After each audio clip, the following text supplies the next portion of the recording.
Olá, minhas queridas amigas e noivas do nosso amado. Hoje eu quero começar esse podcast, que é sobre o sexto marco espiritual, porque eu me juntei à comunhão da restauração. Lembrando de como ele tem senso de humor, pois hoje, mais cedo, eu recebi uma mensagem de uma querida amiga. Mais que isso, nós somos madrinhas de casamento uma da outra. E ela, de forma carinhosa, mas insistente, tenta sempre me motivar, me mandando mensagens sobre a igreja, essa igreja que eu deixei de ir para fazer parte dessa comunhão da restauração, dessa igreja sem paredes que você e eu somos chamadas a experimentar aqui no nosso ministério. É claro que eu não duvido do seu carinho, né, do carinho dela e da preocupação dela, que são genuínas comigo.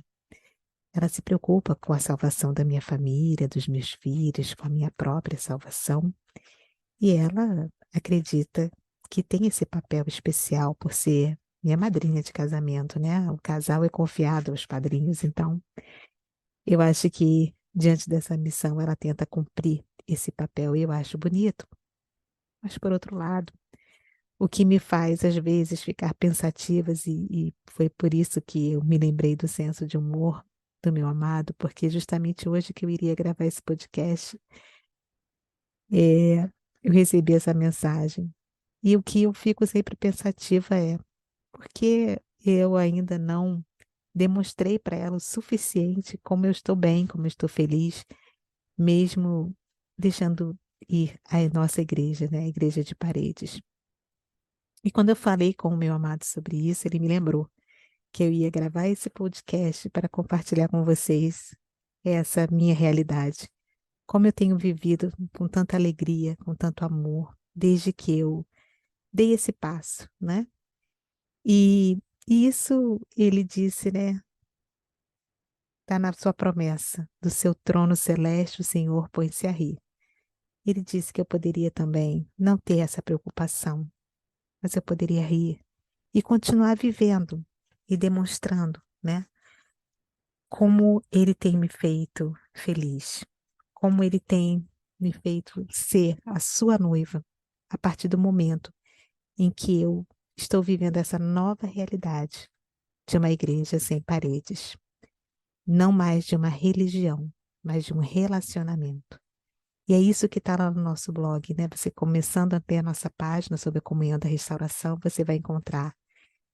Quer você se considere mórmon, católica, testemunha de Jeová, assembleiana, batista ou qualquer outra denominação que você se identifique, você é bem-vinda e encorajada a ir além da religião e encontrar o verdadeiro relacionamento com o Senhor, que promete preencher o vazio em seu coração e em sua vida para sempre.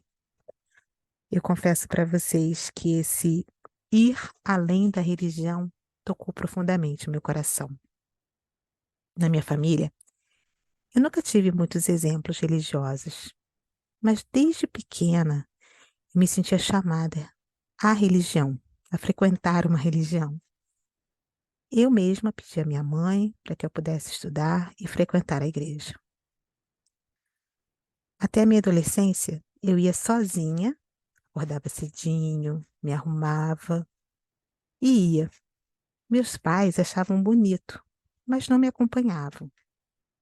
Na adolescência, influenciada por amizades, professores, eu acabei me distanciando. Posso até dizer que eu me revoltei com a religião, mas dentro de mim existia uma voz que eu não conseguia calar, mas também eu não conseguia discernir de quem era aquela voz. Por isso eu acho que acabei experimentando outras religiões e até algo que nós chamaríamos de seitas. Antes eu até me envergonhava de compartilhar isso, mas hoje eu só agradeço ao meu amado por ele ter permitido que eu tivesse essas experiências para que eu pudesse compartilhá-las, né? E ver a sua graça infinita agir na minha vida. E eu vivi exatamente essa promessa na minha vida. no meu dia a dia. A cada dia que eu descobria que algo, né, estando nessas religiões, nessas seitas, eu sabia que tinha algo ali que não era exatamente o meu lugar. Porque a promessa de Deus diz: conhecereis a verdade e a verdade vos libertará. Eu realmente vivi isso, queridas, eu vivi isso na minha vida. Depois disso, então, eu tive a oportunidade de voltar à igreja. E aí eu mergulhei de cabeça. E muitas vezes eu confesso que eu fui uma inconveniente, eu pregava para os outros, para os familiares, amigos, querendo convencê-los, né, arrastá-los para a igreja comigo. Lógico que eu queria melhor para eles, eu estava vivendo aquele primeiro amor, aquela alegria, aquele entusiasmo todo. Mas hoje eu sei que esse, né, não é o melhor caminho. Bom, então eu conheci o meu marido. Nessa época, eu estava mais tranquila, já não era mais aquela alucinada, que alguns poderiam dizer. Mas exigi deles algumas provas de amor, né? Vou botar isso aí, provas de amor entre aspas, mas eu exigi dele provas relacionadas à religião. E ele atendeu a todas antes do nosso casamento. Mas depois de casado, tudo mudou. Eu permaneci na igreja, mas ele não quis mais. E assim eu fui me tornando distante. Hoje eu sei que era uma fariseia e até amarga, porque me doía muito ir sozinha para a igreja e ver a falta de interesse dele. Mas o Senhor já me curou disso também, porque ele me fez lembrar do nosso caminho quando eu ia pequena, sozinha, caminhando, só eu e ele. Na verdade, eu sempre tive a melhor companhia, não é mesmo? Então ele me curou dessa, dessa realidade, né? Bem, mas foram anos bancando o Espírito Santo do meu marido, vendo como ele não se interessava pelas coisas de Deus, e eu me fazia como a santa e fazia questão de que ele se sentisse o pecador. Eu não tenho dúvidas que foi aí que o meu casamento ruiu. Eu me tornei aquela mulher contenciosa, aquela goteira incessante dentro da nossa casa, não dando ao meu marido a paz, né, que ele precisava. Numa última tentativa de atraí-lo para a igreja, eu nos inscrevi num retiro para casais. Eu chorei o fim de semana inteiro. E é lógico que eu coloquei numa situação muito constrangedora, né, desconfortável, pois todos me olhavam com certeza como a coitada, a vítima. E eu fico imaginando o que eles deveriam pensar do meu marido, de uma esposa descontrolada que só chorava, não fazia nada diferente disso. Bem, depois do retorno desse retiro para casais, as coisas só pioravam. Meu marido saiu de casa e então eu comecei a minha jornada da restauração. Até a minha restauração, né, fazendo os cursos, depois que eu encontrei o livro e tudo mais, eu nunca tive contato nenhum com ninguém do ministério. Éramos somente ele e eu. Eu deixei ir à minha igreja e caminhava me alimentando somente com os materiais do ministério. Todos os ensinamentos que eu recebia, eu pude, cada dia, eu sabia que ali era o meu lugar, que aqui, né, aqui no ministério, é o meu lugar. O lugar que eu sempre, sempre busquei. E foi tão maravilhoso saber que o meu amado usou a crise do meu casamento. Foi essa forma que ele encontrou para me atrair mais uma vez, assim como ele teve que fazer depois de eu falar, de eu, assim, me afastar da igreja, eu precisei dessa segunda chance, né? E Deus é isso, Ele é o Deus das inúmeras chances. E Ele me deu mais essa.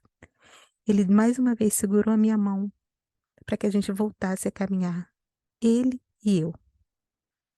E eu me lembrei de quando eu tinha mais ou menos uns 10 aninhos, me arrumava, botava o meu vestidinho, feito até pela minha mãe.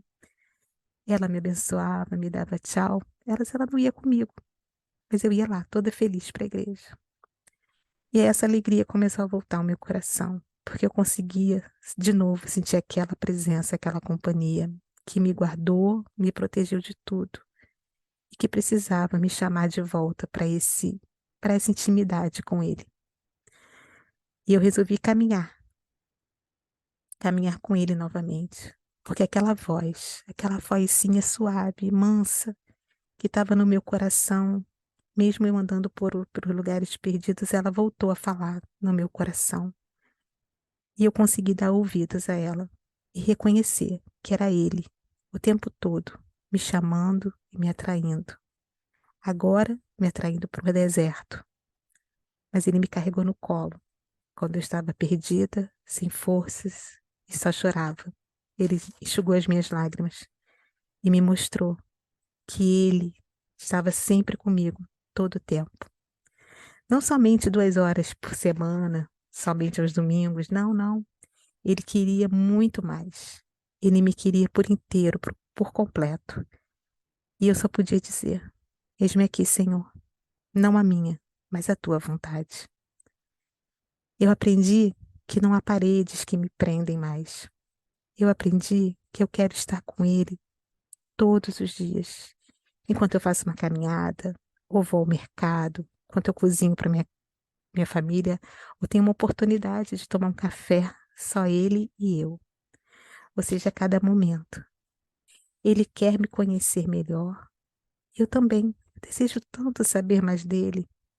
Não só o conhecimento religioso histórico de um Deus que morreu por mim, mas um relacionamento de amor verdadeiro de um Deus que vive por mim ao meu lado.